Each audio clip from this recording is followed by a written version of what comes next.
There is a woman in Kyoto. Every morning, she wakes before the sun, not because she has to, because she wants to. She moves through her kitchen slowly, boiling water for tea she drinks in silence. She washes her face with the same 3 motions she's used for 40 years. No serum promises, no 10-step routine, just quiet, deliberate repetition. And somehow, at 73, she looks a decade younger than she should. Not because of luck, not because of genetics, because of something she does. 5 small things done daily without rushing. Most people in the West chase youth like it's hiding somewhere expensive. A cream, a procedure, a supplement with a name you can't pronounce. But what if Grace was never about finding the right product? What if it was about 5 habits, small enough to fit into a single morning? Stay with us, because by the end, you'll understand exactly what she does and why it works. 5 habits. That's all it takes. But before we get there, here's what's coming. Habit 2 has nothing to do with skincare, even though it looks like it does. Most people in the West never realize this one is actually about restraint, not routine. Habit 4 is the one almost nobody connects to aging at all. It's not about the body. It's about having a reason to open your eyes each morning. And habit 5, this is the part that changes how you see everything before it. It's quiet, it's easy to overlook, and it's the one thing that makes the other 4 actually stick. Without it, the rest fall apart quietly, over years, without you noticing. With it, everything else compounds. So stay until the end. Not because I'm asking you to, because it's the one habit almost nobody expects, and once you hear it, you won't be able to unsee it in every graceful woman you've ever admired. Number 1. It starts at the table. In the West, eating often happens on autopilot. A plate in front of the TV, lunch answered between emails, second helpings not from hunger, but from habit. Most people eat until they feel full, sometimes past it, uncomfortably past it. And nobody thinks much about what that does, meal after meal, year after year. In Okinawa, one of the longest living populations on Earth, something different happens at the table. People stop eating before they feel full, not out of restriction, out of awareness. They pause when satisfaction arrives, long before the plate is empty, long before the body feels heavy. This is Hara Hachi Bu. It means eating until you're 80% full, deliberately leaving a little space. It's not a diet, it's a rhythm practiced quietly, meal after meal for a lifetime. Here's what nobody talks about. That final 20%, the part most people finish out of habit, is often what drives inflammation in the body. Inflammation shows up in tired skin, in stiff joints, in fatigue that coffee can't fix. Stopping at 80% isn't about eating less, it's about eating in a way the body doesn't have to fight against. You've been finishing the plate for years. Japan solved it centuries ago, with one small pause, right before full. And that same instinct, stopping before excess, shows up somewhere else, somewhere far from the kitchen, in the mirror, in the morning ritual almost no one questions. Number 2, and this is the one that surprises people most. In the West, skincare often means searching.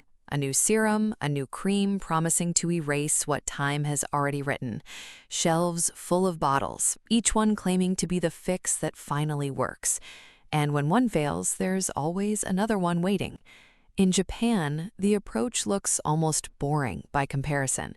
The same cleanser, the same 3 or 4 steps, done morning and night for decades without much variation at all. Not because nothing better exists, because consistency matters more than novelty. This is where wabi-sabi enters. It's the practice of finding peace and beauty in imperfection and simplicity, choosing the modest and repeated over the flawless and new. A face isn't a problem to be solved, it's something to be tended, gently, the same way every single day. And this is the part that changes how you see everything else. The women who age most gracefully aren't the ones chasing the newest formula. They're the ones who never stopped their oldest one. Attention, repeated daily, does more than any single product ever could. If you're watching this, you already know which habit you're missing. Not a better product, a steadier hand. But skincare is only the surface. The next habit isn't about the face at all. It's about the body. And it looks nothing like exercise as the West understands it. Number 3, and it has almost nothing to do with the gym. In the West, exercise often arrives in bursts, an intense class, a new fitness plan, followed a few weeks later by guilt when it's abandoned. All or nothing. Sprint, then stop. Most people either push too hard or not at all, rarely somewhere calm in between. In Japan, movement looks different. It's woven into the day itself. A walk to the train station, stretching before breakfast, radio calisthenics, simple, gentle exercises done each morning, sometimes in groups, sometimes alone. Nothing dramatic, just steady. This is Ragyo Taiso, a short daily stretching routine broadcast on the radio for generations. And alongside it, Shinrin Yoku, forest bathing, the practice of walking slowly through trees, breathing deliberately, letting the body move without demanding anything from it. Here's what nobody talks about. The body doesn't need intensity to stay youthful. It needs frequency. Small movement, repeated daily, does more for posture, circulation, and energy than an occasional hour of effort ever could. And if you're watching this, you already know which one you've been missing. Not a harder workout, a gentler one, done more often. But movement alone doesn't explain the calm in her face or the steadiness in her voice. That comes from something else entirely, something most people in the West have never once connected to aging. Before we go further, pause for a moment. Think about the last time you rushed through your morning, face half done, breakfast half eaten, mind already somewhere else. That rushing has a cost, not just on your schedule, on your face, your posture, the way you hold yourself through the day. 3 habits in, and already the pattern is clear. None of them are dramatic, none require money, just attention, repeated daily without excuse. But what we're about to cover next isn't something most people in the West have ever thought of as anti-aging at all. It has nothing to do with food, skin, or movement. It lives somewhere quieter, in purpose, in the simple, stubborn reasons someone has for getting out of bed at all. If any of this is landing so far, take a moment right now. Notice which habit you already do and which one you've been avoiding, because the next one changes the conversation entirely. This is the part most people miss completely. Number 4, and this is the one almost nobody connects to how someone looks. In the West, slowing down is often treated as a reward. Work hard for decades, then retire. Rest, stop striving. Fill the remaining years with less responsibility, less structure, less reason to rise early. It sounds peaceful, but for many, it quietly becomes something else, a slow unraveling of purpose. In Japan, especially on the island of Okinawa, something different happens. There is no clean word for retirement, not the way the West understands it. People keep a small role, a garden to tend, a grandchild to teach, a craft, a class, a shop to open each morning, something, however small, that still needs them. This is Ikigai, your reason for being, the intersection of what you love, what you do well, and what the world still needs from you.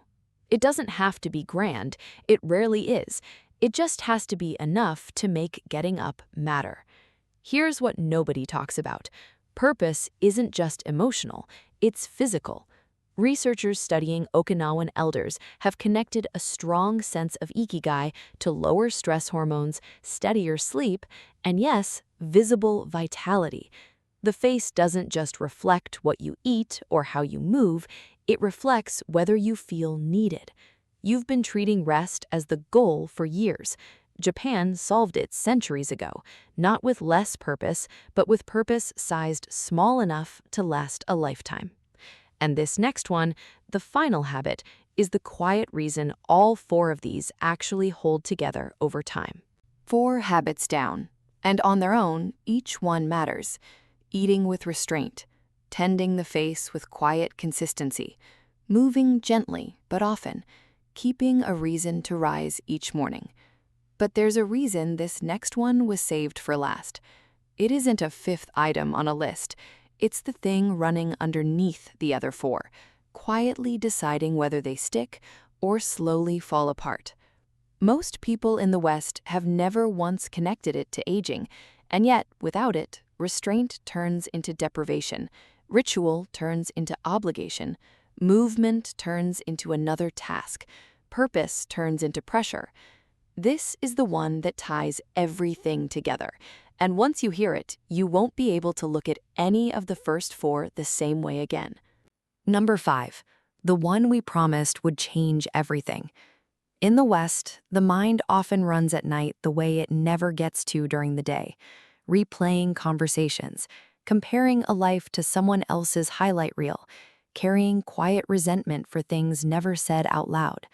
This kind of rumination doesn't stay in the mind. It shows up in the face, in tension held in the jaw, in sleep that never quite restores, in a kind of tiredness no cream can touch. In Japan, there's a practice built specifically to interrupt this. Each evening, quietly, a person sits with 3 simple questions. What did I receive today? What did I give today? What trouble did I cause today? This is Nikan, a Japanese self-reflection method using 3 quiet questions designed to replace resentment with honest accounting. It isn't about guilt. It isn't about self-criticism. It's a gentle inventory taken nightly that clears the mind before it clears the face. And this is the part that changes how you see everything else. The other 4 habits, the eating, the ritual, the movement, the purpose, none of them work fully without this one, because a mind carrying resentment ages a face faster than any missed skincare step ever could. Nikan is what lets the other habits actually settle in, instead of becoming one more thing to perform. Most people in the West never realize this. Grace isn't only physical. It's the absence of a mind at war with itself night after night.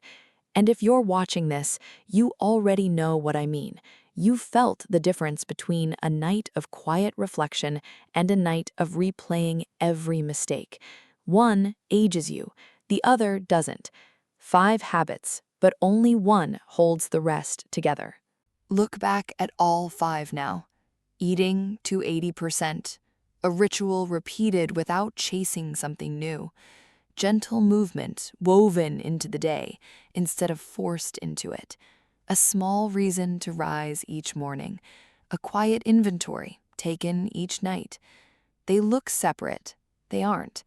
Underneath every one of them is the same root: unhurried attention. Not effort, not intensity, not another thing to optimize. Attention given slowly without rushing toward a result. This is the part that changes how you see everything else. In the West, aging is often treated like a problem to solve quickly, a cream applied urgently, a workout pushed hard, a birthday dreaded in advance. Urgency everywhere. And urgency more than time itself is what wears a face down. In Japan, grace isn't the absence of aging, it's the absence of rushing through it. Each habit is small precisely because it was never meant to fix anything overnight. It was meant to be repeated gently for decades. The rest of the world missed this entirely. They kept searching for the right product, the right routine, the right moment to finally start. But there was never a single fix waiting to be found, just 5 quiet decisions made daily without urgency for years, until they became who someone simply was. That's what you saw in the woman in Kyoto. Not luck, not genetics, just time met without rushing. So here's what this really means for you. None of these 5 habits require money. None of them require extra time you don't have. No expensive cream, no gym membership, no retreat in the mountains of Kyoto. Just repetition.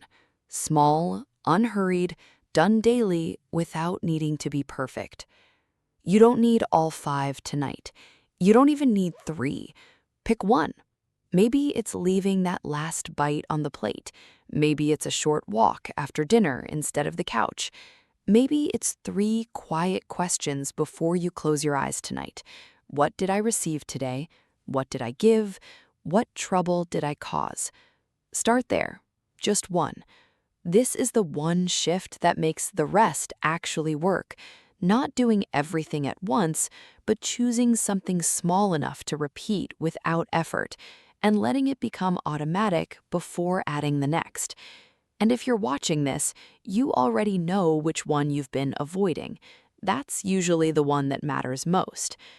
Grace was never about arriving somewhere finished. It's about the small, steady things done daily, long enough that they stop looking like effort at all and start looking, quietly, like who you are. If any of this gave you even one thing to think about differently, share it with someone who might need to hear it. A sister who's always chasing the next product, a friend who retired and quietly lost her reason to rise, someone who replays her mistakes every night instead of setting them down. And if you're here, watching this, chances are you already suspected some of this. You didn't need convincing that rushing ages a person faster than time itself does. You just needed it confirmed. Subscribe, because every week we go a little deeper into the quiet wisdom Japan has been living out for centuries, long before anyone called it a wellness trend. Think back to that woman in Kyoto, waking before the sun, not from obligation, but from habit built slowly over decades. Nothing hurried about her morning, nothing urgent about her face. You don't need to fight the years. You just need 5 quiet reasons each morning to meet them gently.